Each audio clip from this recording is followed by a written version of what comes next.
that next week, inshallah, the day and the year he was born, and the Christian equivalent, around 570, 571 CE of the Christian era, our Prophet was born. So around 500 years before the coming of our Prophet, Amr ibn Luhay introduces Hubal.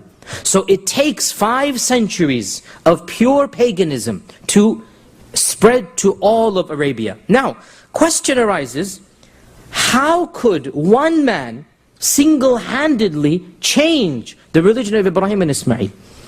This is a question that we should ask ourselves and benefit from in order not to fall into this trap.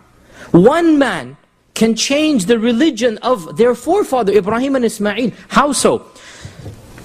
Allahu A'lam, but I think that we can summarize it in 2 factors. First and foremost, the inferiority complex that Amr ibn Luhay had towards the advanced Amalekites, Amaliqa. Because the Amalekites were a powerful civilization. They were a civilization that had history, writing, architecture, large buildings. They were known to be undefeated. And that's what the Old Testament also mentions, that the Amalekites are the feared. This is the nation that is indestructible. Everybody's scared of them. And they're described to be giants, meaning probably they're maybe 6.5, 7 foot tall, the average person amongst them. They're a generation, there's a group of people whom the world looks up to. So Amr ibn Luhay felt a complex that these are the mighty nation. We should take from them in everything. So, because the Syrian society, the Amalekites were so powerful, Amr ibn Luhay assumed they must be correct in everything. And it is very important that we take from this lesson things that we benefit from in our times. Simply because a nation is powerful doesn't mean it has the correct morality, the correct ethics, the correct theology. Simply because a nation has technology or civilization or architecture doesn't mean it is better in everything. Yes, it's better in some things, but not in everything. So here we have Amr ibn Luhay was so astounded that these Amalekites can never be defeated, they have this and that, surely they must be upon guidance, so he took from them their theology. Now, suppose he did, who is he to be accepted amongst his people? Here we get to the second factor. So the first factor was that the Amalekites were considered to be so powerful and mighty. There's an inferiority complex.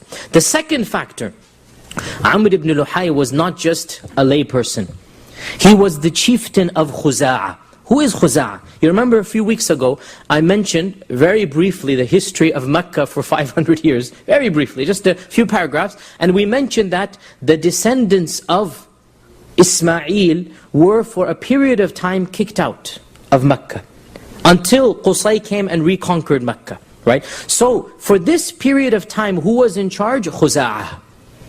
So, in a way there's a matter of izzah here. The Quraysh did not introduce idolatry, Khuza'a did. However, we say Quraysh followed them, so there's a negative there. But Quraysh did not introduce idolatry, Khuza'a did. Khuza'a is another tribe, not Quraysh.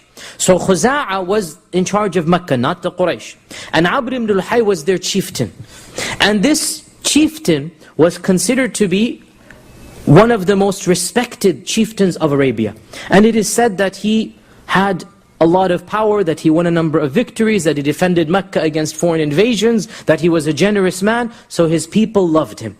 So when his people loved him, and he imported a theology, then the people followed. And we can add a third reason here, and that is that there must have been at least 2,000 years since the time of Ibrahim to Amr ibn Luhay. We talked about this in the second or third lesson. How many years between Ibrahim and our time? At least 2,000 years must have gone by between Ibrahim and Ismail and Amr ibn Luhay. So we have now, therefore, a long time where there's no guidance, there's no prophets, where the message of the prophets has become diluted, where ignorance prevails. And these are the 3 factors then. Number 1, inferiority complex. You think that a civilization is better, everything must be right about them. Number 2, the person who says it has credentials. He's prestigious. And number 3, ignorance. Now wallahi, these 3 factors, we need to understand them right now as we speak in 2011. Because wallahi, our religion is being bombarded by a lot of people. And we have the exact same 3 factors. People are saying very strange things. People are wanting us to accept complete variations of our religion. Why? Wallahi, the exact same three things. Number one is inferiority complex towards another civilization, which might indeed be the most powerful, technologically, militarily, might have the most civilization in some aspects, but that doesn't mean that morally, theologically, ethically, they are the leaders of the world. We have izzah through our Quran and Sunnah, and we have the truth, and simply because a nation is more powerful than us militarily, it doesn't mean that they are more closer to the truth than us. Number two, we have people with lots of credentials, people who are being promoted by others as being the reformers and whatnot, that these are the people we need to listen to. These are the Martin Luthers of Islam that we're being told, right? And they have, mashallah, PhDs and whatnot from the fanciest universities, and they have the gift of the tongue, and they have publications, and they are famous, and they're very intelligent, just like Amr ibn Luhay was accepted. And number three, ignorance. The average Muslim does not know his religion inside out. And then when somebody comes and speaks in generic slogans, then it's very easy to be mesmerized. It's very easy to fall prey. And wallah, it might not be maybe as bad as shirk, but still, we're facing an onslaught of changing of the faith. And alhamdulillah, there are people that are talking about this and against this and correcting these misconceptions. But I think it's very pertinent to discuss